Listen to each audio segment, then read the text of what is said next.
At dahil wala na ang sakit ng katawan ko mula sa long ride last week, tara, gawa tayo ng panibago. Mahigit 200 kilometrong ruta na bumabaybay sa kabundukan ng Sierra Madre, papuntang Infanta Quezon at pabalik ng Antipolo, itong i-unlock ko. Alas 4 ng madaling araw nung umpisahan ko ang biyahe, pero nakakasampung kilometro pa lang ako. Parang gusto ko na agad, huwag nang tapusin to. Katakot-takot ba naman agad ng mga mahabang ahon ang sasalubong sa'yo dito na magiging resulta sa pagbagal ng takbo mo, kaya malaking good luck na lang sa'yo.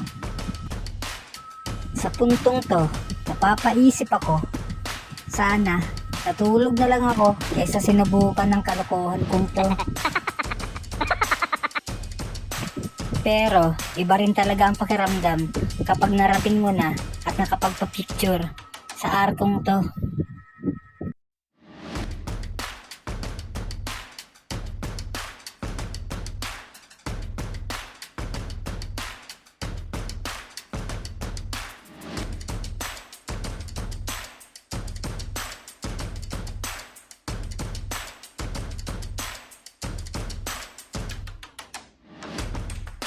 Lalo na't mula naman dito, magsisimula naman ang mahabang lusong na tiyak magpapapudpud sa brake pad mo.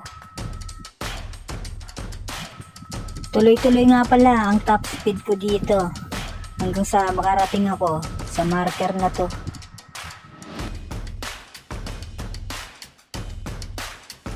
Simula dito, mga 20 kilometro na patag at mararating mo na naman ang panibagong kalbaryo ng rutang to.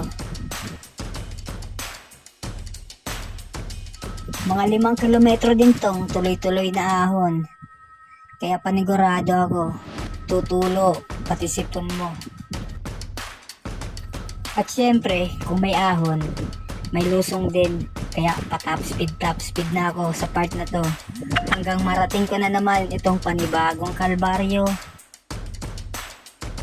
Pangiti-ngiti pa ako sa puntong to kahit nasa 8 kilometro ang inahon ko dahil iniisip ko na budol ko ang sarili ko.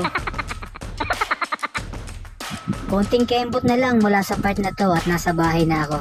Kaya congrats sa sarili ko at kinaya ko ang rutang to. Mga ilang pain reliever at petroleum jelly kaya ang mauubos ko. Ano sa tingin nyo?